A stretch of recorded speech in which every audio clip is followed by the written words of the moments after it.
Assalamualaikum warahmatullahi wabarakatuh. Halo teman-teman semua.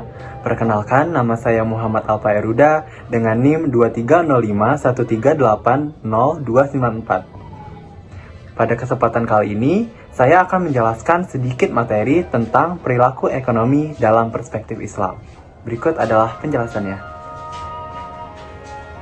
Pada kesempatan kali ini, saya akan menjelaskan materi dengan judul Perilaku Ekonomi dalam Perspektif Islam. Ada 6 pokok pembahasan pada materi ini. Yang pertama ada hubungan manusia dengan ekonomi. Yang kedua dari Homo economicus ke Homo ethicus. Yang ketiga sifat manusia dalam Islam. Yang keempat karakteristik keinginan dan kebutuhan. Yang kelima konsumsi dan produksi dalam perspektif Islam. Dan terakhir adalah 6 konsep maslahah dalam konsumsi dan produksi. Materi yang pertama yakni 1. Hubungan manusia dengan ekonomi.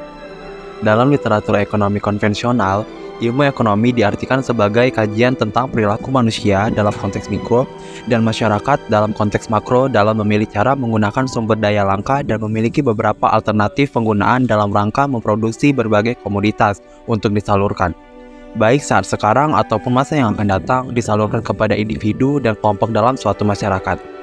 Dan dalam perekonomian modern ada 4 sektor pelaku ekonomi, yaitu 1. Rumah tangga, 2. Perusahaan, 3. Pemerintah, dan 4. Masyarakat luar negeri.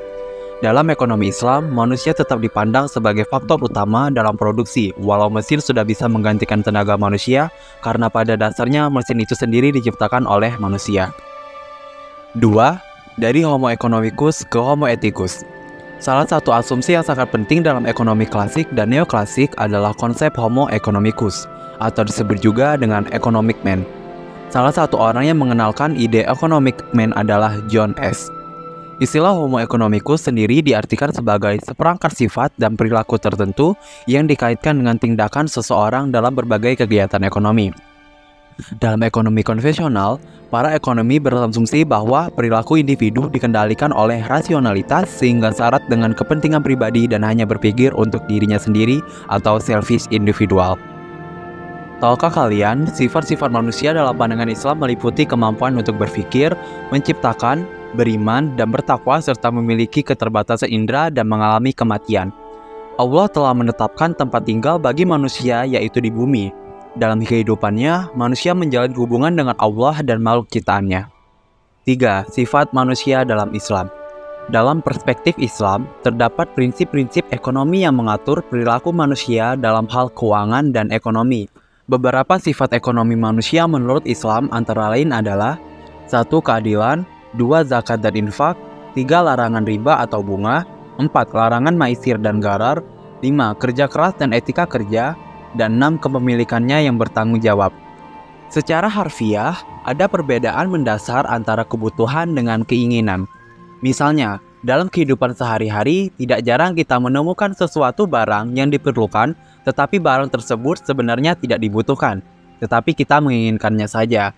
Terlihat bahwa kebutuhan bersifat sesuatu yang harus dipenuhi karena merupakan hal mendasar yang dibutuhkan manusia untuk hidup. Sementara itu, keinginan berfungsi sebagai suplemen dari kebutuhan. Baiklah, kita masuk ke pembahasan selanjutnya adalah 4. Karakteristik keinginan dan kebutuhan. Dalam berbagai literatur ekonomi, kebutuhan dibagi berdasarkan sifat, waktu, subjek, kepentingan, dan jenisnya. 1. Berdasarkan sifat, jasmani dan rohani. 2. Berdasarkan waktu, kebutuhan saat ini, kebutuhan masa depan, kebutuhan untuk waktu yang tidak terduga, dan kebutuhan akhirat. 3. Berdasarkan subjek individu dan kelompok. 4. Berdasarkan kepentingan, kebutuhan primer, kebutuhan sekunder, dan kebutuhan tersier. 5. Berdasarkan jenisnya menurut Maslow, fisiologis, keselamatan, sosial, esteem, dan aktualisasi diri. Dan pembahasan selanjutnya ada 5. Konsumsi dan produksi dalam Islam. Dalam perspektif Islam, konsumsi dan produksi harus dilakukan dengan memperhatikan prinsip-prinsip syariah. Konsumsi yang disarankan adalah yang bermanfaat, halal, dan tidak berlebihan atau tidak boros atau mubazir. Produksi juga harus dilakukan dengan cara yang halal, adil, dan memperhatikan keberkahan serta kesejahteraan bagi individu dan masyarakat secara keseluruhan. Prinsip keadilan, keberkahan, dan menghindari riba seperti sumber pendapatan yang tidak halal menjadi prinsip utama dalam aktivitas konsumsi dan produksi menurut perspektif Islam.